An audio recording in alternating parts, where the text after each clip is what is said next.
Hey, so this is my 2009 Audi S5. I wanted to do a quick walk around video of the car so that you can check it out a little bit.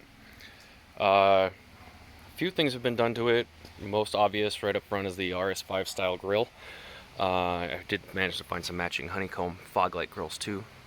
The front bumper was repainted about a month ago, and I had them put the paint protection film on as well. I'm not sure if you'll be able to see the edges, but the color does look a little bit off where the film is.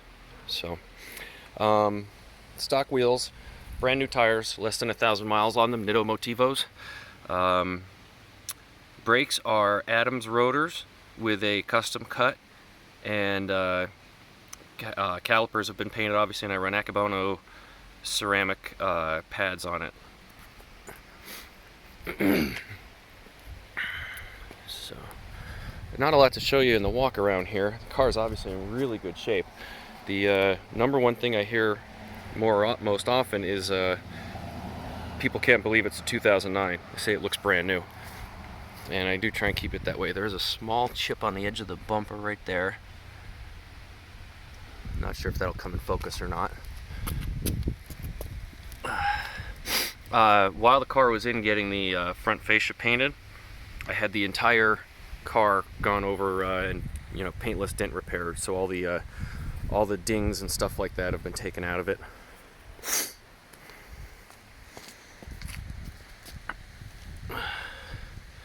AWE track exhaust, which is basically a straight pipe. Chrome tips.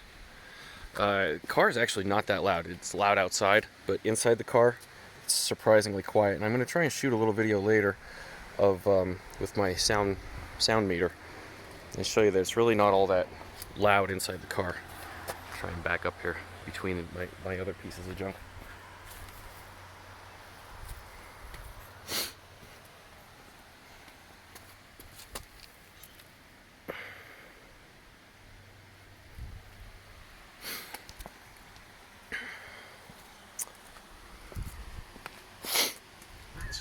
Take a look at the engine.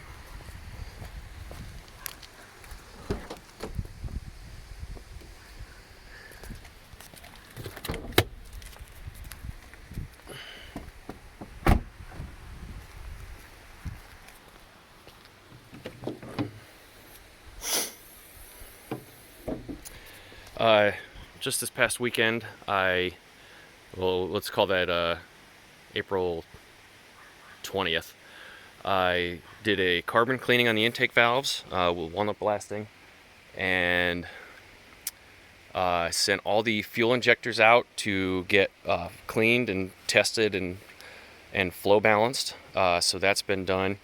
Changed the seals in the oil filter housing, not the seal where the filter goes, but the seals where the housing mounts to the block. They are under the manifold. What else did we do? We smoked the smoke tested the vacuum system underneath the manifold to make sure that was all good to go. All new seals on the intake manifolds, upper and lower. New Teflon seals on the injectors.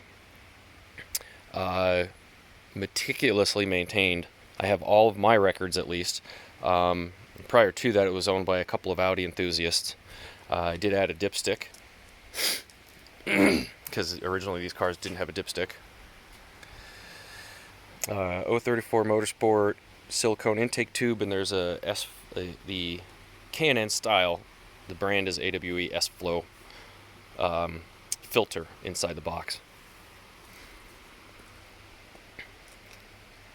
This is the plastic intake manifold with the vacuum actuated runner flaps, which are far less problematic than the original, going back to 2008, magnesium manifolds that had this complicated linkage. That was a very, very common failure item. That was changed for 2009, and it has you can see one of the actuators right there, the vacuum actuators.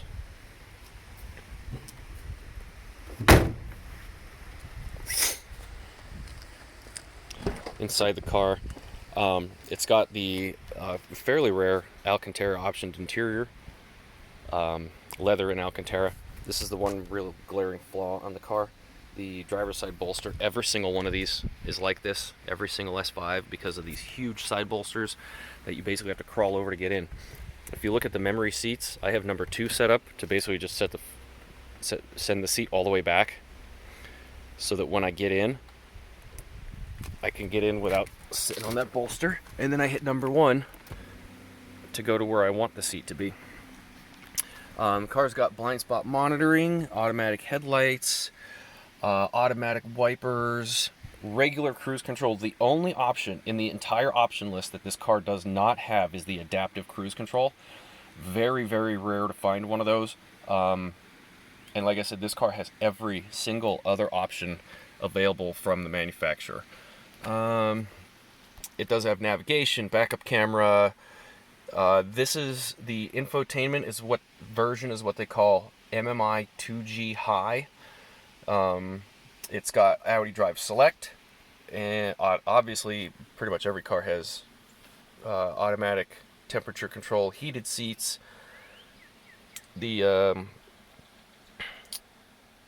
the floor mats I have in the car, I have the regular Audi S5 all-weather mats on top of these cheap Chinese mats that I got off of eBay. So if they're not to your taste, go ahead, throw them out. The carpet is in perfect condition underneath. I have some pictures in the gallery if you want to look at them. But actually, I put these in and I just fell in love with them. They fit so perfectly. They're cut so well. I have them in the back seat as well. What else here? Let's go ahead and start the car.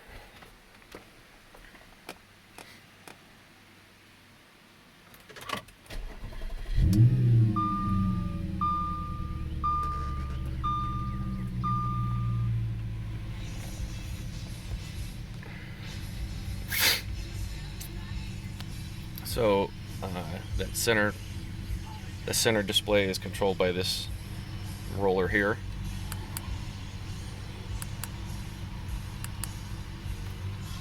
And what else do we got? We've got navigation. Navigation's been updated with the most recent maps. They are 2016 maps.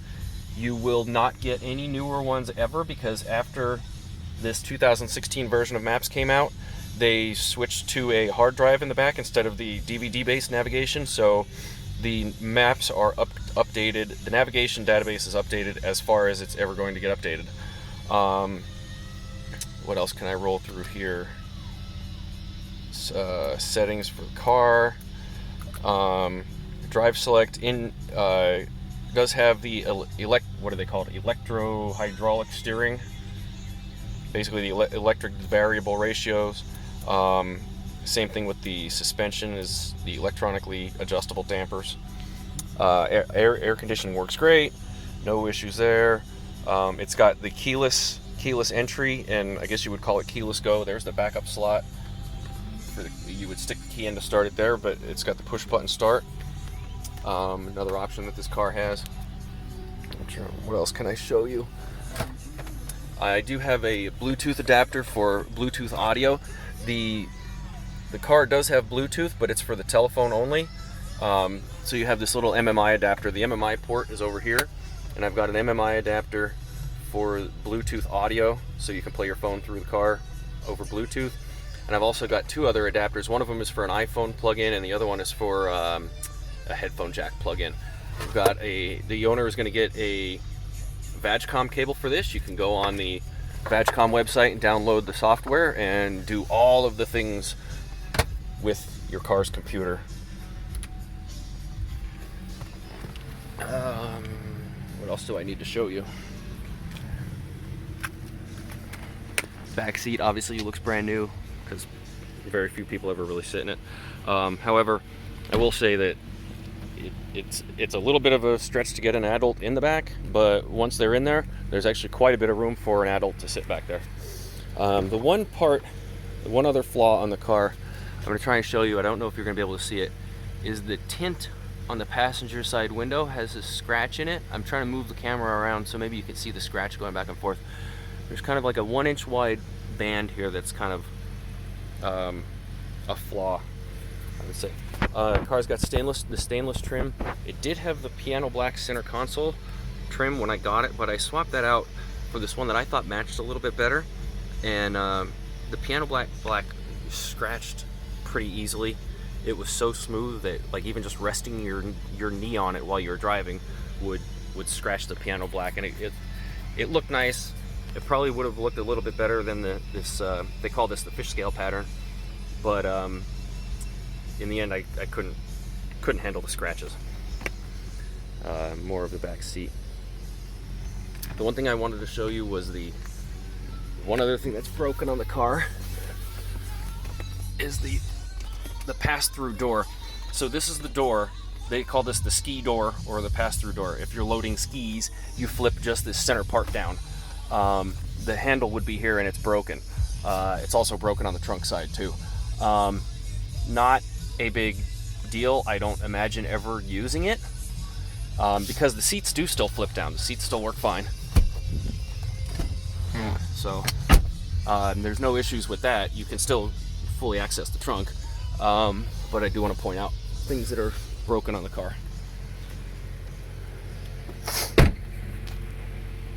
I did put a new driver's side window regulator in, and I took the passenger side window regulator out and lubricated it. That's a common point of failure on these cars. Automatic windows, pretty much every car has that anymore.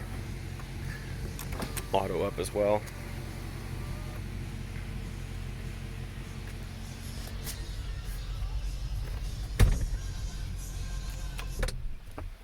Alright, that's about it. We'll take it out and get some driving videos here in a little bit.